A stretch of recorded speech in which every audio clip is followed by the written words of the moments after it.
The runaway media melts down over this Trump Meet the Press interview. So Trump was on Meet the Press this morning, being interviewed by Kristen Welker. Now, Kristen Welker, she took over Chuck Todd's spot, and he resigned last week. Seems like Meet the Press can't keep people long enough. But I'm going to go through this transcript, this part about January 6th, because this is so juicy, and it completely shatters everything you've been told about January 6th. Could Trump done things differently January 6th? Probably. Did you have people who got out of hand January 6th? Yeah, you did, and they should be charged accordingly. But to call this an insurrection, to say this was a siege on the Capitol, total BS. Total BS. Now, to refresh your memory, we have to go back to this letter dated January 5th, 2021. This was a letter sent out by D.C. Mayor Muriel Bowser. And this was addressed to the acting U.S. Attorney General Jeffrey Rosen, the Secretary of the Army Ryan McCarthy, and the acting Secretary of Defense Chris Miller. So it says here, this week, MPD has additional logistical support of unarmed members of the D.C. National Guard. Well, if you knew there was going to be a large crowd there could be some type of security threat, why wasn't the D.C. National Guard armed? And they will work under the direction of and in coordination with MPD, the Metro Police. And this is key, folks. Remember all the looting and rioting back in 2020, George Floyd? We are mindful that in 2020, MPD was expected to perform the demanding task of policing large crowds while working around unidentifiable personnel deployed in the District of Columbia without proper coordination. Why wasn't there proper coordination for this? Unidentifiable personnel, in many cases armed, caused confusion among residents and visitors and could become a national security threat. So you see what's going on here? They didn't want to cause confusion. They didn't want to offend anybody. The optics would look bad. They didn't want a national security threat. With no way for MPD and federal law enforcement to decipher armed groups. To be clear, the District of Columbia is not requesting other federal law enforcement personnel, well, why not? And discourages any additional deployment without immediate notification to and consultation with MPD if such plans are underway. Well, were such plans underway? Well, let's go to this transcript, this interview with Trump and Kristen Welker on Meet the Press to find out. So she asked, what happened when you got back to the White House? Where did you watch all these events unfold? Now, he was still responding to this accusation that he had grabbed some Secret Service agent by the neck in the Beast, used this karate chop move. And he says here, more importantly, I offered 2 or 3 days before, 10,000 soldiers, right? And they were going to go because everybody was telling me I knew it was going to be big in terms of the crowd because everybody I spoke with said, hey, I'm going down on January 6th. I'm going down. I'm going to listen to your speech, etc. And there were other speakers. I wasn't the only speaker. There were many speakers. But wait a minute. I offered 10,000 people. He was still trying to dispute. She was talking over him at this point. And he was still trying to dispute this idea that he had grabbed a Secret Service agent by the neck, that he didn't do anything on January 6th. I offered 10,000 people to the mayor of D.C. and Nancy Pelosi, both of them, Nancy Pelosi and the mayor of D.C. They turned it down flat. The police commissioner was very nasty about it to her, and he testified, and here's what happened. The January 6th Unselect Committee, remember the January 6th Committee? Of thugs and horrible people, the Unselect Committee destroyed all the evidence. Did you know that? So Kristen Welker, she fights back here, says, they say that they didn't do that. We did ask the January 6th Committee. And he's really hammering this point home here. Well, they announced that they destroyed the evidence. They said they didn't do that. And they deleted most of the evidence, so she's still trying to talk over him. They say some of the evidence is still under review. I want to know what... Wait. Trump responds, I want to know about your perspective, Mr. Trump. Well, Kristen, I want to ask you, though, and this must have gone on for a good 4 or 5 minutes here. And Trump responds by saying they put out an announcement that they had destroyed the evidence and they destroyed all the stuff having to do with Nancy Pelosi and they wouldn't let her testify. We said, why isn't she testifying? You know, it was a whole rigged deal. Why isn't she testifying? They offered them 10,000 soldiers. Mr. President, she turned them down, still talking over them. I want to know what you know what she's in charge of security, right? What did you do on that day? I want to know. You're the president of the United States, though. But Kristen, she's in charge of security. Tell me how you watched this all unfold. Were you in the dining room watching TV? Now, this is a very interesting response from Donald Trump. And this goes to show that Trump probably has something up his sleeve. He knows something about these people. He knows what happened on January 6th, what these people were up to, but he's not going to say it. I'm not going to tell you. I'll tell people later at an appropriate time.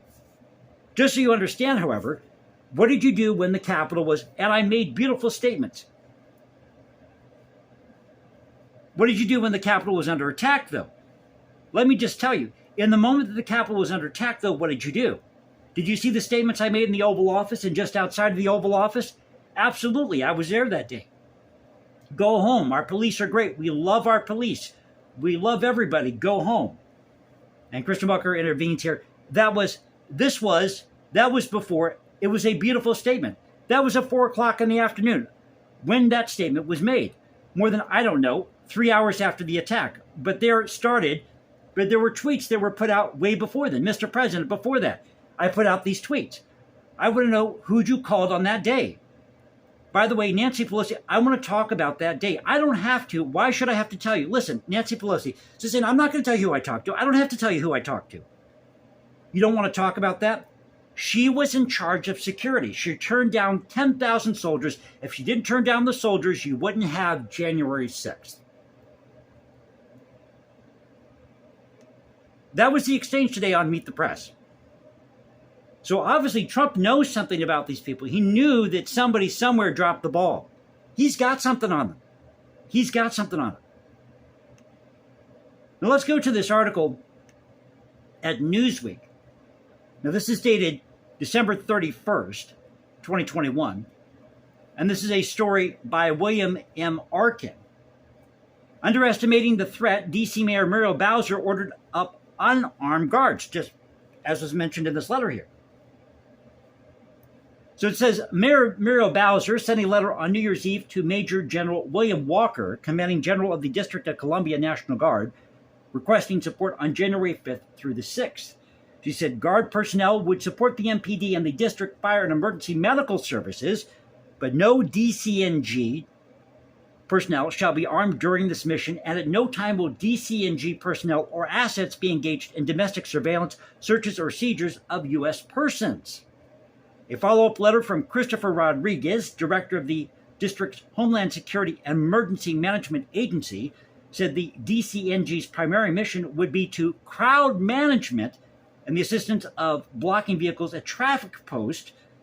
And he specifically requested 6 National Guard crowd management teams at 30 TCPs and 6 specific metro stations to prevent overcrowding on the platforms. Now, the reason for the limited request went back to June 1st, 2020, when George Floyd protests reached their peak in the district, along with significant controversy about the role of the military. They thought the optics would look bad. Former Attorney General Bill Barr characterized May 31st as the most violent day of the civil unrest in the district in 30 years. They talk about Trump being at Lafayette Square, the fact that you had this UH-72 helicopter hovering above these protesters. You had U.S. troops on the streets, and this just wouldn't send a good message across the globe. But it goes on to say here, still the Army staff concluded that there was no emergency regarding possible protests because, as the IG report states, quote, local law enforcement had not recalled or placed their officers on standby. Well, why not here? Why not? Somebody definitely dropped the ball somewhere. So going to this article at the New York Post, now this is dated September 17th, so this was today. It says Washington, D.C. Mayor Muriel Bowser sidestepped questions Sunday about the city's apparent lack of preparedness before a mob of protesters stormed the U.S. Capitol, leaving 5 dead. Speaking on CBS's Face the Nation, Bowser denied that her January 5th letter to federal authorities saying the city did not want additional law enforcement played a role in D.C. getting caught off guard the following day. I think this person is completely, she's out of the loop here. Completely out of tune with what needed to be done for January 6th, or on January 6th. Quote, what I know is that just prior to that, we already requested federal support, and it was granted in the form of the D.C. National Guard. The D.C. National Guard had been deployed and received its assignment, the mayor said. That letter called attention to the federal government for other federal policing agencies and asked the federal government to coordinate with us if they were going to be on D.C. streets. That letter had nothing to do with the Capitol or other federal facilities. But Bowser dodged the question when asked why the January 4th arrest of Proud Boys leader Enrique Tarrio, who had 2 high-capacity fire magazines when busted in D.C., didn't do more to put cops on alert for potential violence. Asked if the Fed should have provided more warning, she said, quote, I think we will always work hand in hand on these events, as we will on the inauguration, on gathering intelligence. Certainly we gather intelligence locally, but the FBI and the Department of Homeland Security have vast resources and the ability to keep us posted each and every day. Well, that doesn't address the issue here of why you didn't have enough security available on January 6th. So I want to talk about this Trump Meet the Press interview, these articles that are out there, New York Post, Newsweek.